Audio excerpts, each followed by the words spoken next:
Hi,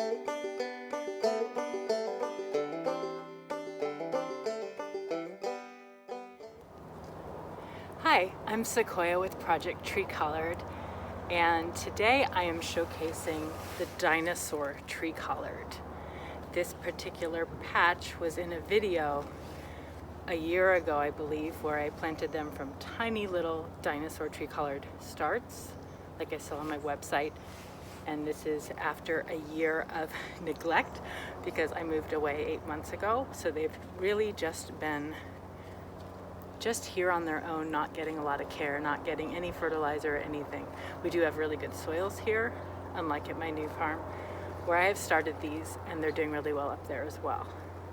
So the Dinosaur Tree Collard came from Richmond, the seed lending library, Rebecca Newburn. She had Dinosaur Kale, or Lacinato Kale, growing in her garden, and it cross-pollinated with the purple tree collard.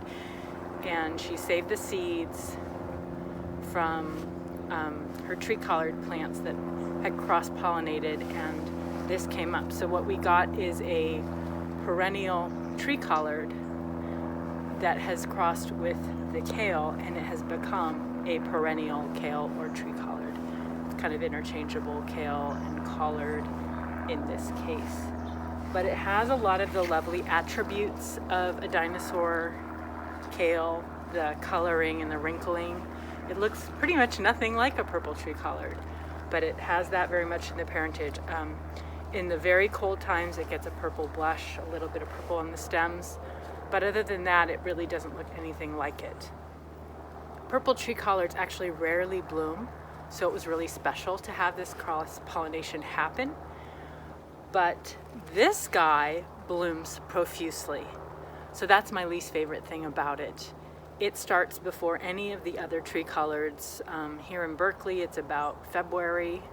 I have yet to see when in Grass Valley it'll start blooming. Usually it blooms the first year of planting, and it puts out a lot of blooms for about 4 to 5 months. So that's the downside. That's also not the yummiest time of year for eating it, but now it's absolutely delicious now through bloom time. And I find that it's really not super productive while it's blooming. I just need to be perfectly honest. It's just not as prolific. You can try preventing it from making flowers. You can eat those little buds as broccoli in stir fries or steamed or however you cook broccoli. But eventually it's going to need to bloom and make its seeds. And I've experimented with cutting back the flower stalks, cutting them back. And it's possible you may have success in kind of preventing a massive bloom, but it's kind of annoying. Other than that, it's a really sweet plant. I really love the color and the size. So I'm squatting here, and this is about 2 feet tall. Some of the older plants I had in my garden got to about 3 feet, maybe tops 4 feet ever. So generally it's a smaller tree collard, and that might be nicer in a sort of a food forest permaculture guild in between fruit trees, or just tighter spaces where you don't want some giant 6 foot tall monstrosity taking over the world. This patch that I'm in is maybe about 10 or 12 plants, closely planted, about 18 inches apart.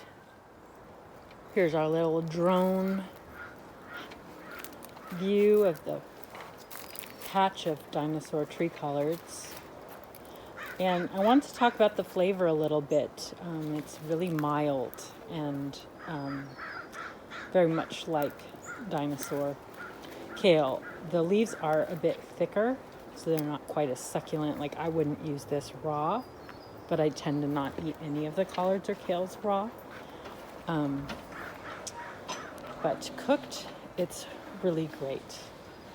You can see, look at all those beautiful crinkly leaves in there. That looks so nice. I find that it gets aphids, just like Lacinato Kale gets in the spring. But other than that, it's pretty pest-free. It's got the cabbage moth problem like every single brassica in the family.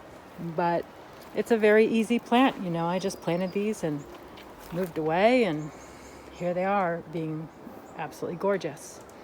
They're really great in a permaculture situation, as I mentioned. And I believe every homestead should have some type of tree collard so that year-round you can have greens, and they're very long-lived.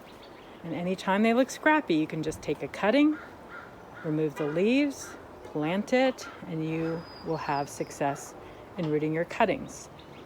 So thanks so much for watching, and for more information you could go to projecttreecollard.org, where we sell tree collard plants, cuttings, and seeds. And please hit subscribe. It encourages me to make more videos on all things tree collard.